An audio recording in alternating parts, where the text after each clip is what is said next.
if your prospects can't get to your community, they're Mhm. definitely not going to sign at your community, right? If you need an AI system to be able to at least get them to your property, you're not going to sign a lease over the phone, right? Mhm. Getting the tour and getting them to your property is step one.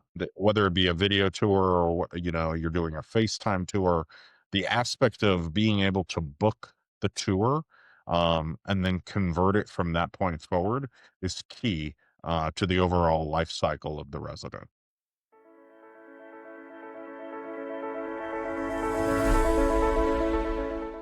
Okay, welcome back to Property Pulse, the operator first podcast where we talk honestly about what's happening inside property management teams, what's impacting NOI, and where technology is actually helping or quietly getting in the way. I'm Drew, your host from AI Business Systems, to build custom AI receptionists for property management companies and leasing offices, not to replace people, but to give them and their teams more time to do what humans do best. Today's guest is someone who sees the industry from both sides, operations and ownership growth. Teddy Abdelmalek is part of the executive leadership team at Redstone, a boutique owner operator recently named a top 25 student housing manager, operating nationwide across student, affordable, mixed use, and senior housing. Teddy, welcome to Property Pulse. Yeah, thanks for having me, Drew. Appreciate it. Glad we can catch you when you're not sprinting through an airport, right?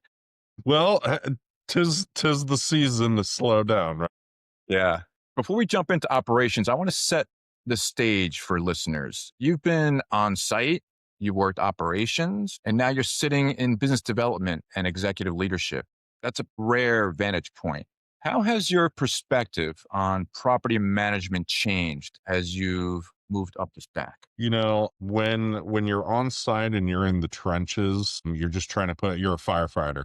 You're trying to put out fires and you're trying to really just I mean, in some regard, you're reactive to the situation of what the property is giving you daily. And so part of that is, putting out the fires day to day.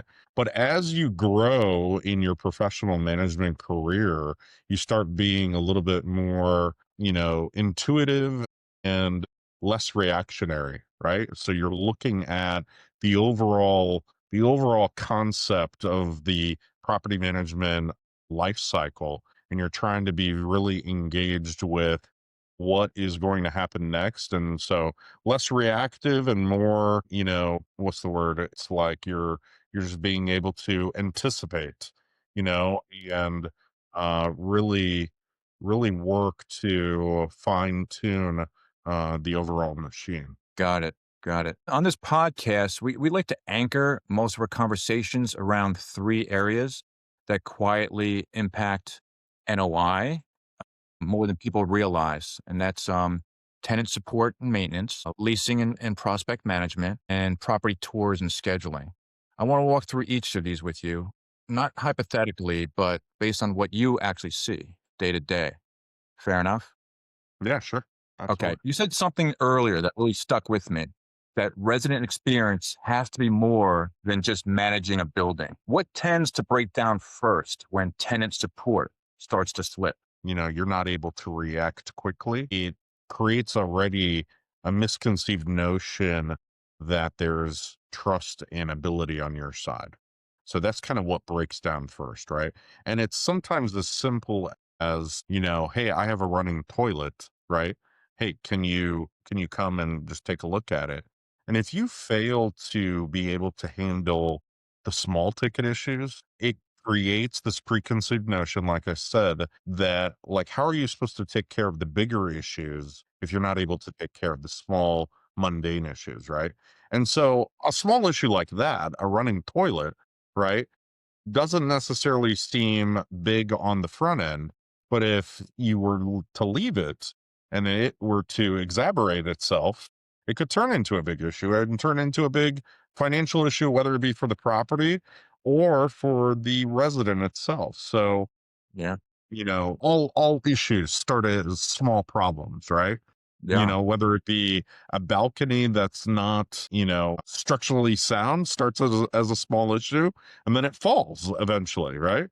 And so being able to show the urgency associated with what your residents are bringing to you. They're the eyes and the ears of the property, right? We walk the property, we look at the property, but really at the end of the day, your residents are the eyes and the ears of the property.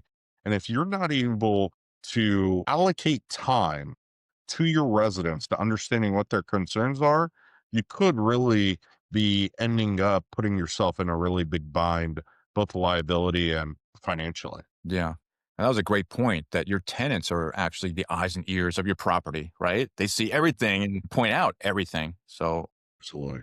huge. How much of your team's time do you think is spent answering follow ups versus actually solving problems? Yeah, I mean, this has been a really big pain point for us that, their time is not being allocated towards, from what we were able to observe, that they were spending a lot of time, responding to emails and responding to phones and, picking up the phones versus the majority of the resident interaction happening in the office and at our community, not necessarily in the office, but just as we're walking to units and interacting with residents. So we wanted to be able to allocate more of our time towards that resident experience and resident engagement than the mundane work of being able to pick up a phone and they want to put in a work order. Even though they can put in a work order online, was there a better systematic way to doing that, right? And we've Yeah. looked at AI systems for that, not to necessarily replace the human component, but to supplement something that we should already be doing, and being able to just maximize the human effect and time that we have in the office. So, Yeah. some of these AI systems answer the phones and respond to emails after hours, right? And being able to just, be able to triage between whether or not it's an emergency, whether or not it's a leasing question that can be answered the following day, or it can be answered immediately by that AI system. So, Right, right, and AI doesn't recognize mundane as being mundane, right? I mean, and right, you said a great point though, it's not meant to replace people, it's to augment them and do what we do best, and you said it yourself, that relationship building, that's something that can't ever be replaced. absolutely. Yeah, AI can't do that, right? Right, They're not going to go out and say hello to, Drew as he's walking past the, taking his trash out to the dumpster. And, there's an interaction there. I could be like, hey, Drew, are we going to have you be living with us next year? And there's a relationship there because I know your name. I right, know maybe your pet's name, and I know, and like I've said before, us as humans love hearing their name, their absolutely, family's name, and their pet's name, right?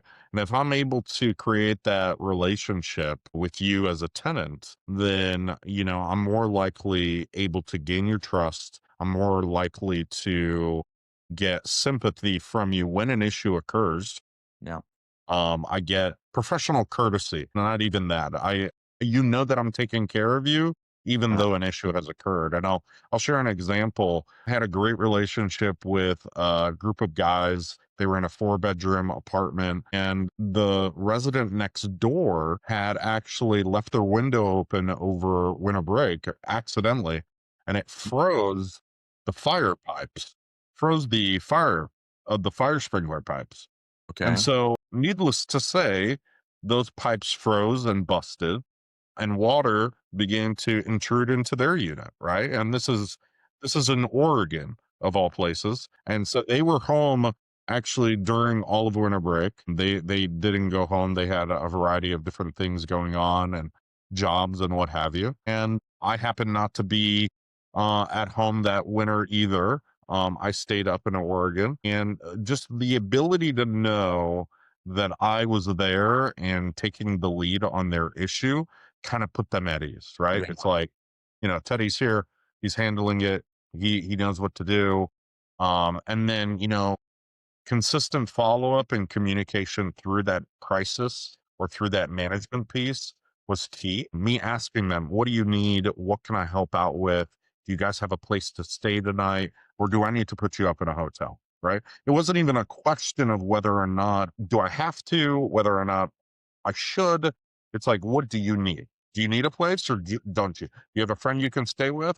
Or is that is that not something you need? Amazing, amazing and powerful. Teddy, if residents could get immediate answers, status updates, or even next steps, even after hours, what kind of pressure would that take off on your on-site teams? Yeah, I mean, the biggest part of the problem with, having an office that only has 2 or 3 people in it is you're always fearful that you missed a follow-up or you missed a resident concern. So, if we had something that was able to augment, the ability for us to ensure that every single response and every single issue at least got, a flagged got some sort of response that tells the resident, hey, we're working on this, or it's been escalated to, X person, I think is super beneficial. Part of the issue, like I said, is follow up and just knowing that someone knows about your concern versus it just being in the void and it's an email that got missed or it's a voicemail that never got returned.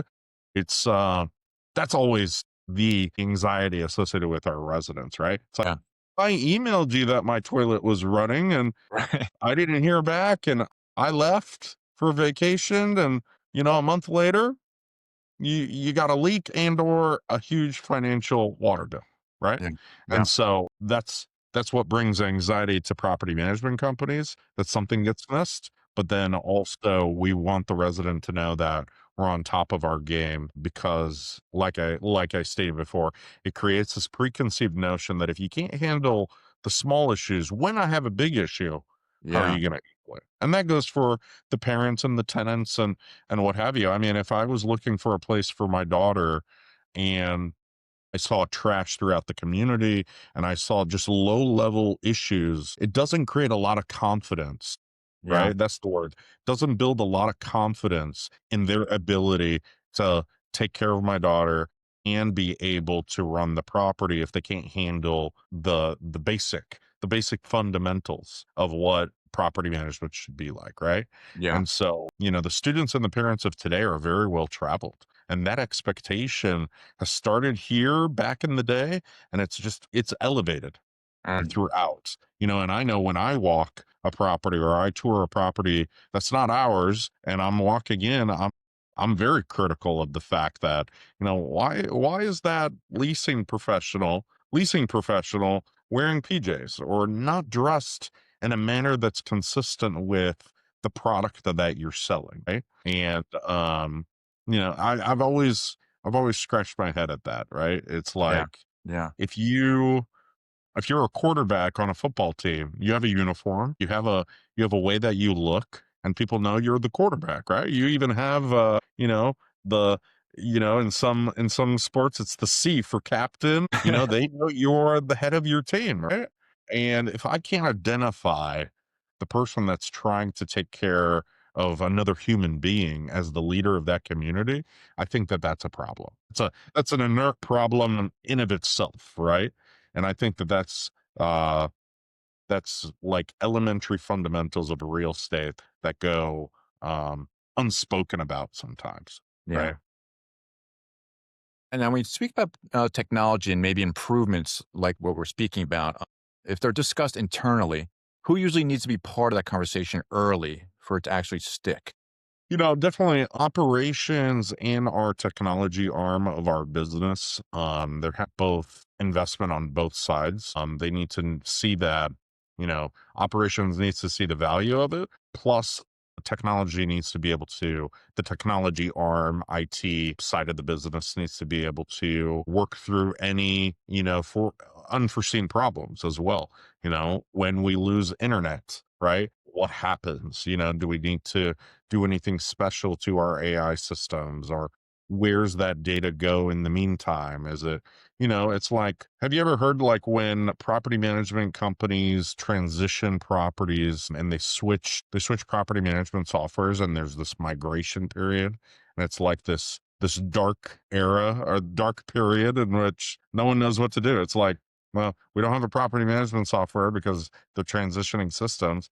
Do we sign paper leases? Do we do X? Do we what do Y? What do we do? And so I think, your IT department has to be a part of the what ifs if something goes down, right? Have you ever been And a part of that? Have you ever had a yeah, migration software? absolutely. Absolutely. And it happens with some of the biggest names in the space, right?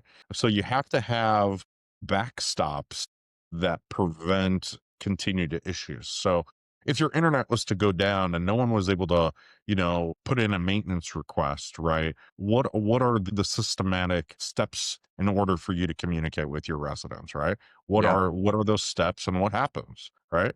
And so whether it be you have a texting feature that's not necessarily tied to the same system, you're able to email your residents, maybe you have another form of communication that your residents tap into, whether it be like there's consistent feedback and or announcements on Instagram or Facebook, or you have to have a backstop versus just saying this is the way we're communicating and good luck. you know if it's only one form, what happens if that goes away for some undetermined amount of time, right? And so that's what we look at as a team. cool. And you mentioned before, Teddy, and we're talking about leasing, around 75% of leasing time is eaten up by baseline questions, pricing, availability, policies, all of Absolutely. that, right? That's staggering. What's the opportunity costs of that for your leasing teams? Yeah, I mean, if you were able to reallocate that 75% towards, actually the residents that are actually closer to the lease signing period, right? Like, obviously you got folks that are earlier on in the leasing stage of the leasing life cycle rather. And you're able to allocate more attention and focus towards the people that are actually closer to the lease signing. Your conversion ratio would probably go up as a result of that, while augmenting or supplementing the use of AI to answer some of the basic questions. And maybe they're serious and maybe they're not. So it's like you have to allocate the time appropriately to really converting those sales. It's Yeah, sales at the end of the day. right. Um, And you said you used AI leasing tools before. From your Correct. experience, where do they help the most and where do they still fall short? Yeah, so where the biggest benefit is, and believe it or not, we've seen numbers in excess of 35 and 40% of all traffic and all communication coming into the property happening between the hours of 8 p.m. and 3 a.m. Right. Amazing. And so it's like, yes, people know your office is open, but there's also a lot of students and young professionals that don't have time to communicate with you during office hours because they're either studying in class or at work, right? And Yeah. so when your office closes at 6 or maybe even 7 p.m. on rare occasions, they're not able to get to you and your office early enough to communicate whether it be an issue or a concern or a question. And so we see the majority of the traffic, a good portion of the traffic coming in after hours, which is 40%, really, up to really 40%. beneficial. Yeah, yeah. For almost 40%, I mean, Wow. is a huge number, right? And Yeah. so that's the benefit, right? Then I had never really understood or realized how big of the number that is uh until you're missing that. And, yeah. sometimes I would be in the office after hours catching up on reports, and there would be you'd hear the phone ring, right? And it'd go to voicemail, and you'd hear the phone Yeah. ring. And it makes you wonder how many times is actually that phone ringing after hours. So that's the beneficial piece, right? Some of the Absolutely. things that they can probably do better is and as AI continues to flourish and learn from itself, is the case that they're able to actually be more humanized. They're actually learning from themselves, and they're actually showing empathy, and they're showing concern to whatever issues the resident is bringing forth versus just being responsive in nature, right? Yeah. And there's some really great AI tools out there, and I know you guys offer some business solutions as well. And I think, being able to even humanize the conversation even further, like if someone Yeah. was to text you, I have a leak in my unit, you're like, there's a sense of urgency when someone responds, right? Absolutely. I would say that that is something that maybe we can perfect on the AI side. That, sometimes half of the issue is response and, conveying that you understand how urgent the issue is. Yeah. I know that when I've texted with residents, I show urgency by saying, "Hey, I'm going to get someone there within the next, 5 minutes." I'm giving them a timeline and a time frame versus just saying, "Okay, well, we're going to address that." You know, Yeah. Yeah, one that's sounds reassuring. urgent, one doesn't. And so if you're able to do that through the AI system, which I know that, they're working on fine tuning some of that, Yeah. it sometimes makes or breaks the conversation as Yeah. well. We see that in our tools right now. We create urgency levels, we create Absolutely. empathy. It's actually That's great. amazing. That's Yeah. great. And That's where great to hear. where wouldn't you want to see AI involved? There's always a time in which there has to be a handoff to a human, right? I don't Yeah. think that it does us any justice to not create some sort of humanized approach and human interaction with every single person that has a concern, whether it be even from a follow-up, right? Hey, I understand, Drew, you had an issue. How did everything go? Is there anything I could do to better your experience moving forward? I think when it comes down to sensitive issues, Mhm. whether it be, had a specific issue at a property and God forbid, an injury and or someone lost their life or something, special, from a special incident that had as occurred at your property, obviously you want to make sure that you're taking care of that full-fledged. So Yeah, great. Teddy, let's talk tours and scheduling for a moment here. Because this is often like the first real impression a prospect has. What usually causes friction in that area? yeah, all too often, and I mean, to our point earlier, sometimes the phones aren't being answered and they're ringing. And I know that when I've shopped different communities of our competitors, Uh-huh. I can't get a hold of anyone in the office. And so it's the aspect of just being able to connect with somebody that prevents people from being able to tour a property. And I know I've set up tours online, shopping other properties, and it's like, we'll get back to you. Well, it's not like you could select a time, date, it's not like I can just handle it myself. If they're requiring a human aspect, which is fine, but there's a lack of attention on the humanized approach because they're not following up. And Yeah. so that's kind of where the friction comes at the end of the day. If your prospects can't get to your community, they're Uh-huh. definitely not going to sign at your community, right? And Yeah. so like we've been alluding to, if you need an AI system to be able to at least get them to your property, you're not going to sign a lease over the phone, right? Uh-huh. Getting the tour and getting them to your property is step one, right? Right. Right. And whether it be a video tour or you're doing a FaceTime tour, the aspect of being able to book the tour and then convert it from that point forward is key to the overall life cycle of the resident.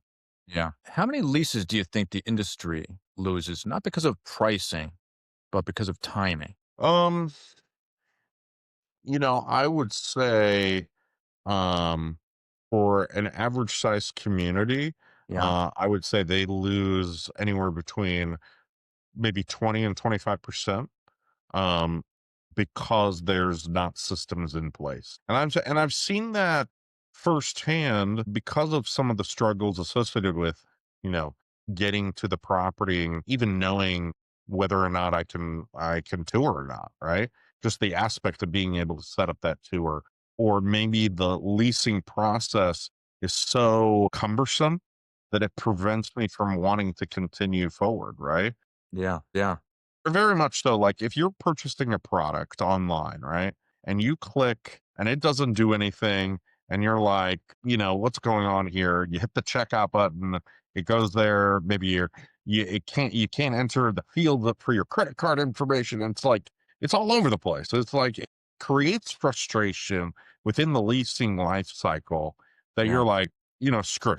I'm just gonna go purchase this product somewhere else. Or I'm gonna go into the store, or and maybe it was a toss-up between this property and another property, and you were trying to set up a tour at both, and one was fairly easy and one wasn't, you may just scrape the other one and just be like, screw it. I'm just going to go to this other property. And it's as simple as losing a prospect, just like that, you Yeah. know? We can all learn something from Amazon, right? Talk about Yeah. no friction. They give me zero friction, and it's so smooth, it's hard for me to go anywhere else. Yeah. Yeah, absolutely. I mean, it comes same day or next day, right? I mean, how fast do you want your product, right? And if you're able to wait, I'll give you even money back Yeah. towards you waiting, you know? You see that in Uber as well. The saver option, like, hey, can you wait for your food? I'll give you a couple dollars back. And so And you have a that's problem? definitely powerful. You can make it I'll make it easy for you to return the item too. Just Absolutely. so just like my leak in my kitchen or, right? Make it easy for me. Fix my problems quickly. Absolutely. Absolutely. If Teddy, if scheduling and basic questions were handled automatically, what would your team focus on instead? The team would focus on cleanliness of the community. They'd focus on resident engagement, being able to go door to door, renewal walks, lease callbacks. If there's an issue with a file from a guarantor aspect or a co-signing aspect, maybe we're missing a piece of paperwork or they haven't completed a portion of their lease or they need to sign the lease, right? They're Yeah. at the last step. Maybe they thought they signed, right? And so it's that follow up that actually moves the needle in regards to leasing versus anything else. And I think that that's key for that supplement for AI to supplement. So You said something I really respect. AI should supplement, not replace. From your seat, what does good AI look like in property management? yeah, it has to be pretty intuitive, right? Maybe you teach it its basics, or maybe you're able to upload your lease documents. You're able to have it foreshadow some of the issues that are going to be occurring at your property, and it learns as it understands your community. Every community is different, right? Your Yeah. policies are going to be different than my policies. Your late fees are different than my late fees, so it has to be intuitive in the fact that I give it the foundation and then it still needs to continue to learn based on how I'm responding to residents, right? And Yeah. so sometimes it's like an apprentice learning because it's sitting next to me, observing, understanding what I'm saying, and then using that as a tool to better itself, right? And I Yeah. think that that would be the ultimate use case, right? Yeah. And the use of apprenticeship has been the case ever since the beginning of time, from blacksmiths all the way up to the present day. Right, the Yeah. best way to learn is to sit next to somebody and learn what they're doing, hear what they're doing, and mimic the conversations, mimic the strategy. And you see that in sales, and you see that in business.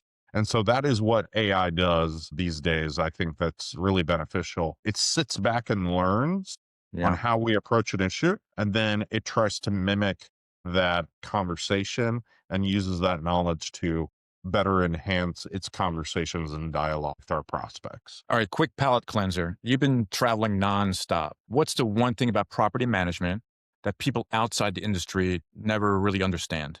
It's really a 24/7 role, at the end of the day. People assume that property management stops at 5 p.m. and restarts at 9 a.m. or 8 a.m. the following morning. But our staff and our executive team are on call basically 24 hours a day. I mean, I would remember getting calls at 3, 4 in the morning due to whether it be a crisis or an issue happening at the property, whether it be water, fire, flood, those are some of the things. It's almost like you're in emergency operations because really at the end of the day, you're protecting an asset that is multi-million dollar asset at the end of the day, right? And you're trying to protect a community of residents that essentially it's a community, it's a village, it's a town. Sometimes it's as big as those things, right? If you Yeah. have thousands of residents, it sometimes feels like that. Sure. Some of the misconceived notions is that, your job stops at 5 p.m., which is definitely not the case. And, I would say, a lot of people perceive it that, it's an easy job. And Right. I would also argue that it's a lot of balls to juggle to ensuring that everything is is been given its proper attention. So Well, Teddy, I love how practical this yeah, conversation has been. You gave people things they can actually use. yeah, no, If someone listening is running a property or portfolio and feels overwhelmed by calls, messages, and constant interruptions, what advice could you give them? yeah, you definitely need to look at your overall business systems, and you need to understand what role are you playing as an owner and what role is your property management company playing as well, right? And so just to ensure that there's not duplicated efforts and you guys are stressing each other out, you need to understand what are the who's owning what at the property level, and who and ownership is also owning what from an ownership standpoint. So if and when you do have a crisis or when you do have an issue, you know who's going to respond and who's going to take the media request and who's going to handle the on-site communication, right?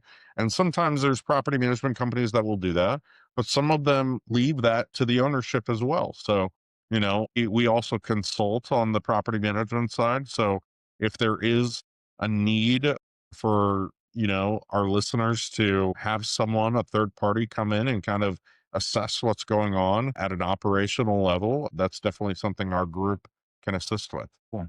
That's great.